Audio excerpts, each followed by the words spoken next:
You're listening to the ESO Network, your station for all things geek. Hello, and welcome to episode 123 of the Soul Forge podcast.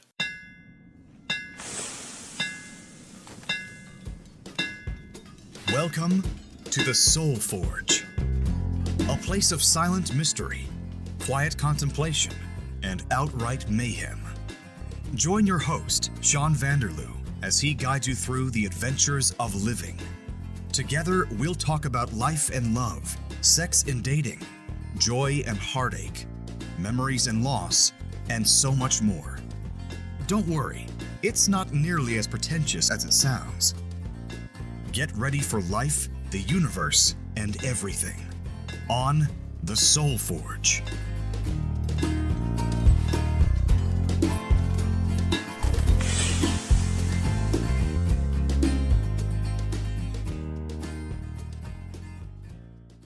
Hey gang, it's Sean, right back at you with another exciting episode here on the ESO Network. Today, we're going to talk about happiness, or the fear of happiness. And as you'll see, there's a perfectly good reason for this topic this week. Now, if you've been following along closely to the last few recent episodes, you'll have taken note that I haven't been my most happiest of selves lately.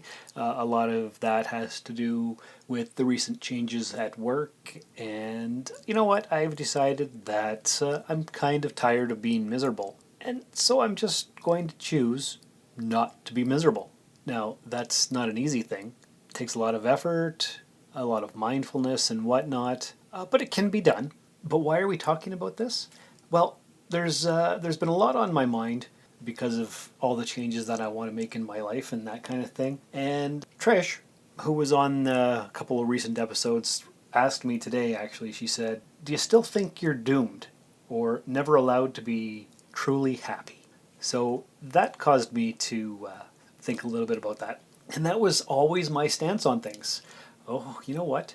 I better not say that I'm happy, because as soon as I do, the universe conspires to take it away.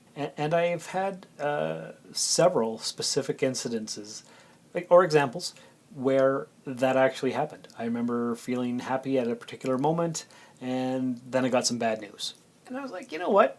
I don't know if I feel that way anymore, because I've been able to identify that as a specific phenomenon, I guess. And so I suppose if you put a name to a thing, that takes away its power, because it's not so mysterious anymore. So we were messaging back and forth, Trish and I, and so she said, "Do you think you're still doomed and never allowed to be happy?" And I said, "You know what, I don't think so. I think I'm allowed. I just need to allow myself." And she said, "Well, that's a start. Why don't you allow yourself?" And I was thinking about it.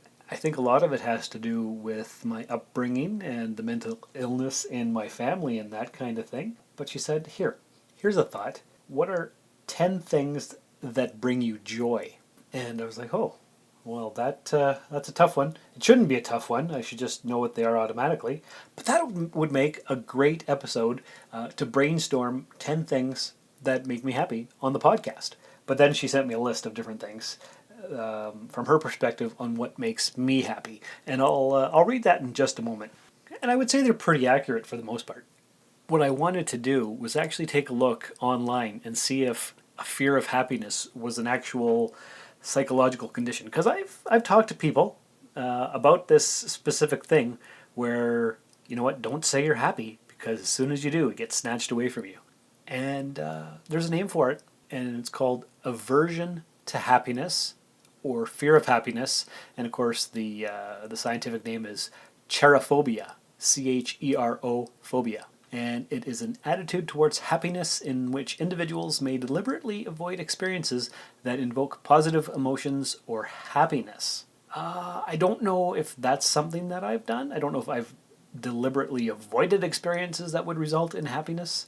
I do know that I've specifically tried to ignore the happiness so that I didn't admit it to myself or the universe for fear of it being taken away. And according to Wikipedia, One of several reasons why cherophobia may develop is the belief that when one becomes happy, a negative event will soon occur that will taint that happiness, as if punishing that individual for satisfaction. And that's exactly it. You're being punished for being happy. The thing goes on here in the article says, this belief is thought to be more prevalent in Eastern cultures, but in Western cultures, such as the American culture, it is almost taken for granted that happiness is one of the most important values guiding people's lives. Western cultures are more driven by an urge to maximize happiness and to minimize sadness. Failing to appear happy often gives cause for concern, and the value placed on happiness echoes through Western positive psychology and through research on subjective well-being. And this fear of happiness is associated with fragility of happiness beliefs, suggesting that one of the causes of aversion to happiness may be the belief that happiness is unstable and fragile. And a couple of people actually did some research on this, and they came up to 4 reasons for this aversion to happiness. The first one is a belief that happiness will cause bad things to happen. So yeah, you avoid happiness because you're afraid bad things will happen. Number 2, that happiness will cause you to become a bad person. I don't know how that works, but number 3 says that expressing happiness is somehow bad for you and others. And number 4, that pursuing happiness is bad for you and others. 3 and 4 are kind of similar things, but one is expressing happiness and the other is pursuing happiness. So it's bad. Some people are wary of happiness because they believe that bad things such as unhappiness, suffering, and death tend to happen to happy people. So I guess if you're sad all the time, then nothing bad happens to you? I don't know if that's true. And I was talking to Karen about this a while back, talking about the fear of happiness. And I think we figured it out. It's not the fact that bad things happen automatically because you're happy. I think if you're sad all the time, you don't notice all the bad things because it's just standard procedure. But in your moments of levity, when you feel happy, you experience the happiness, you are more inclined to notice the bad things that happen. They're not just part of the background anymore, they come front and center because the happiness is such an extreme to what you normally feel. When you're pulled right out of that happiness because of a bad thing, well then there it is. That's what happened. But on the other hand, if you're sad and bad things are just naturally occurring for you, and maybe they're not with any prevalence, but that's how you feel in your attitudes, that it doesn't make that much of a difference. Because if you're never happy, you never experience the highs and the lows. So I don't know if that's true or not, but it's a definite possibility. And found a few more articles here, and both of the other articles that I found actually talk about how Buddhism has a lot to do with the explanation of happiness and whatnot. Now, before we get into the Buddhist stuff, I'm just going to play a promo for another podcast here on the ESO Network. The PWR Spot Show Podcast is a weekly wrestling podcast on the ESOnetwork.com. We only talk about the real stuff. You know, Hulk Hogan and pile drivers. You can find us on Podbean and iTunes every Monday. You can also follow us on Twitter at PWR Spot Show and go to pwrspotshow.xyz. Okay, so that was a fantastic promo. I hope you go check it out. Check out that podcast. Let me know if you like it. Do you guys like when I play these promos? Does that make you happy, learning about and discovering other podcasts? If that's a thing that makes you happy, let me know. soulforgepodcast@gmail.com. Okay, so back to the whole Buddhism thing. I've been thinking about meditation and getting into Buddhism and stuff. I wish I had like a teacher that would help me with that, because it's hard to find that up here in Timmins, up in the land that culture forgot. But anyway, this first article was part of an interview with somebody, and an author of some kind. And the interviewer asked the author, so you wrote that natural selection doesn't want us to be happy, just productive. Can you elaborate? And I'm going to read the author's response. So he says, I should step back and say that the heart of the Buddhist claim is that the reason we suffer and make other people suffer is that we don't see the world clearly, a claim that is corroborated by evolutionary psychology. We are designed to suffer in a sense. Natural selection also designed gratification to evaporate and designed us to keep pursuing it desperately after it evaporates, and to try to cling to it even though that's impossible. Because by pursuing this ever-elusive gratification and trying to hang on to it, we do natural selection's bidding. We seek the things that in the past would have contributed to genetic proliferation. We seek status, sex, material resources, and more of all of these things.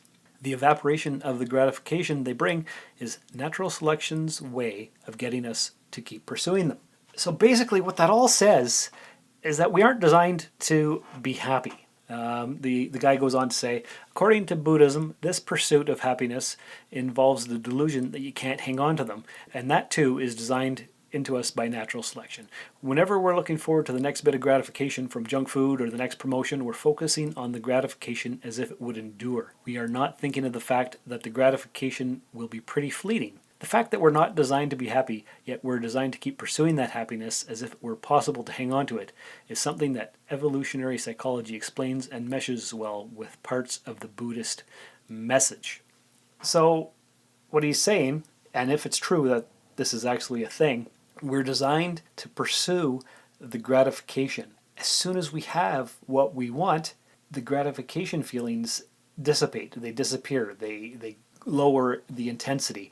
And we have to go start pursuing the next thing. And that's how we're designed.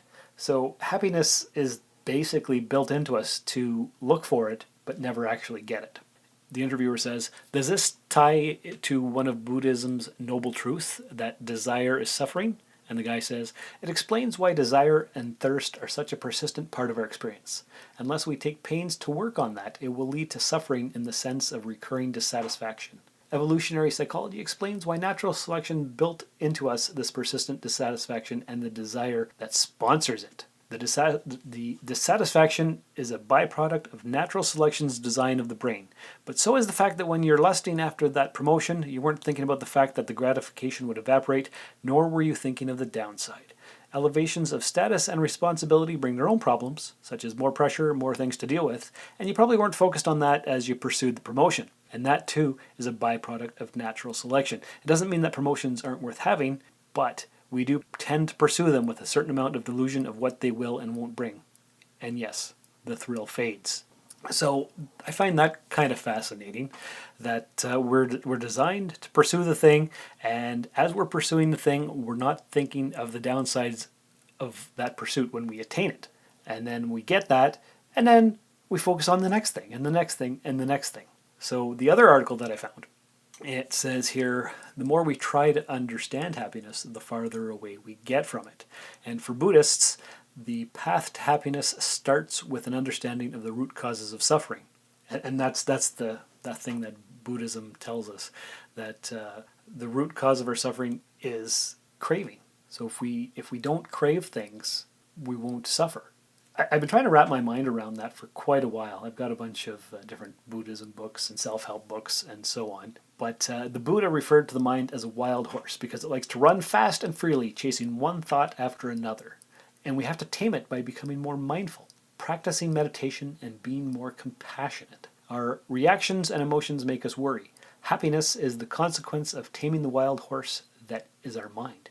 So if we're able to be more mindful, stop our racing thoughts, stop craving, that will help us be happy. But happiness is, it's a wave. It's an emotion that comes and it goes, and you're not going to be happy all the time. You can't be, because if you're always happy, then that's just how you are, and you need the suffering to go along with it. So it says here, the journey to happiness requires looking into the face of reality. Buddhism focuses on taming the mind and its various delusions, misunderstandings, and cravings.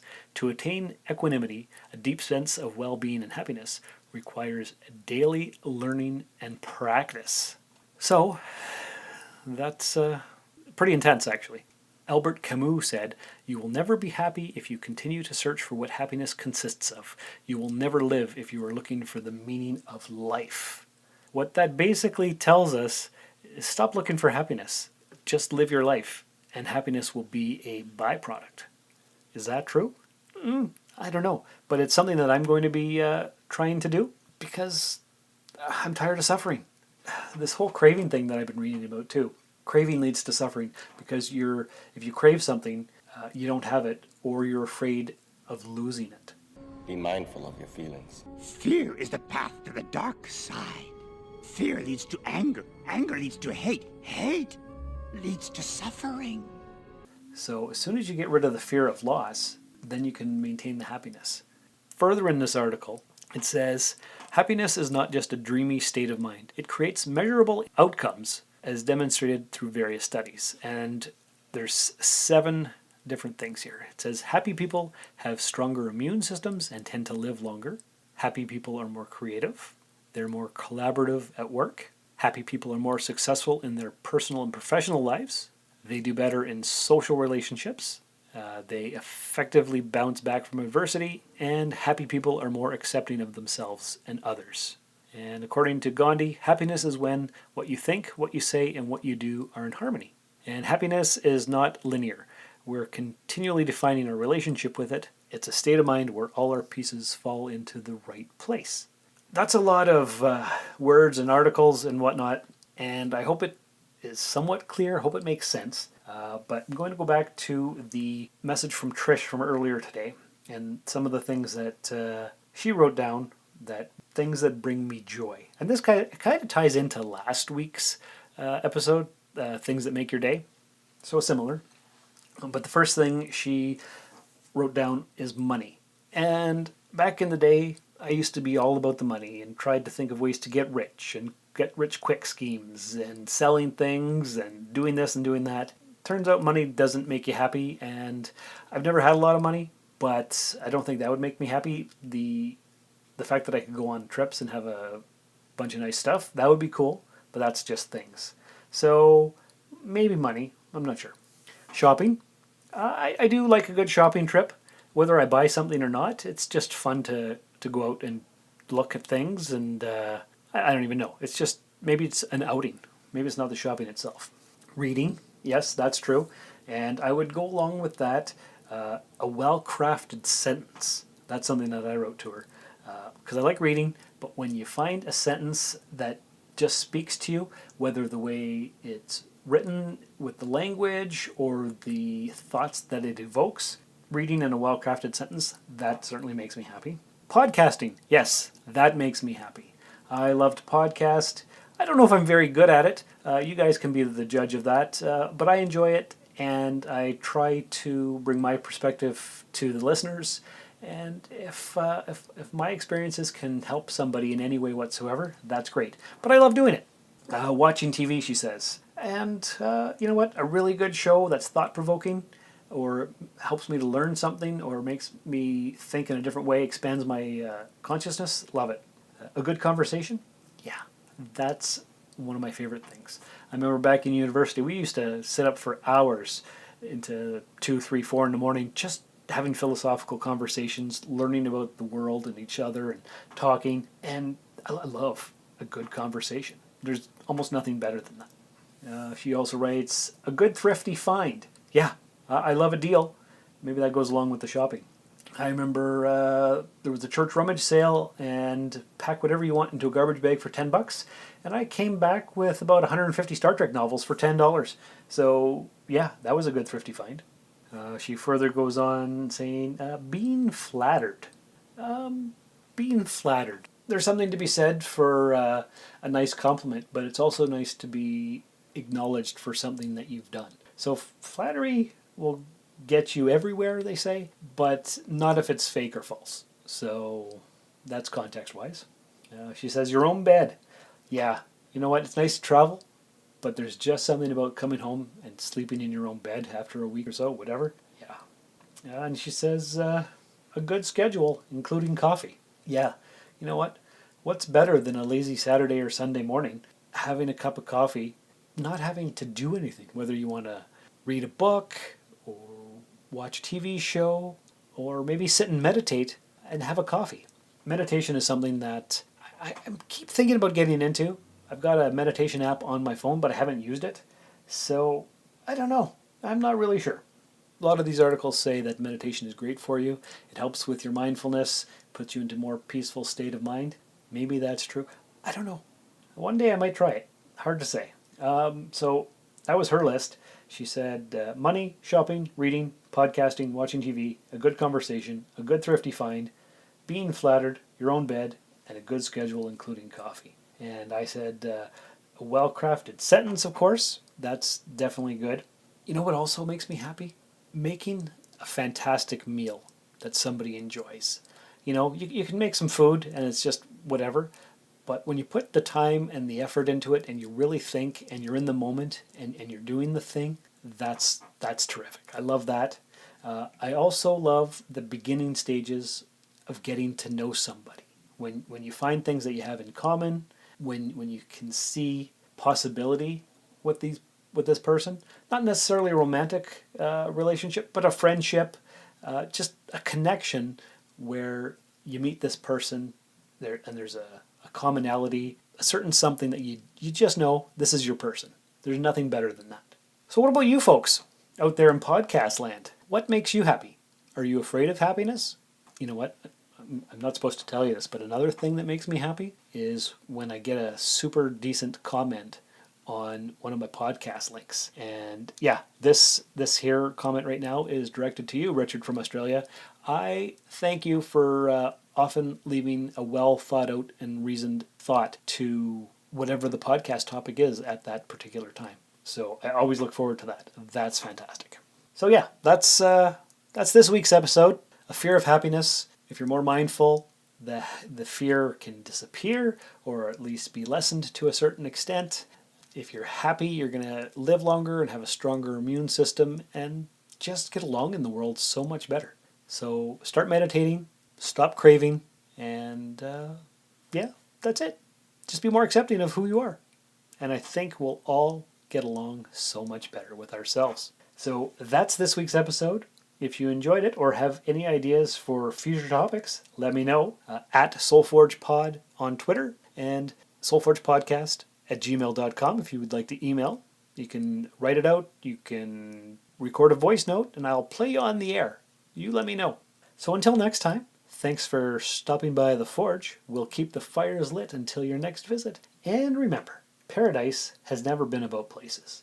It exists in moments, in connection, in flashes, across time. This has been another episode of the SoulForge Podcast. Find us on Twitter at SoulForgePod or email the show via soulforgepodcast@gmail.com. SoulForge is a production of Sean Vanderloo and Friends. You can find Sean on Twitter and Instagram at Darth Vaderloo. Remember to visit soulforgepodcast.com for all of our social media links and share the show with everyone you know. Thanks for stopping by the Forge. We'll keep the fires lit until your next visit. This has been a broadcast of the ESO Network. Be part of the crew and help support our shows by donating to our ESO Patreon or by shopping through Amazon.com or the TeePublic store, which can all be found at www.esonetwork.com. The ESO Network, your station for all things geek.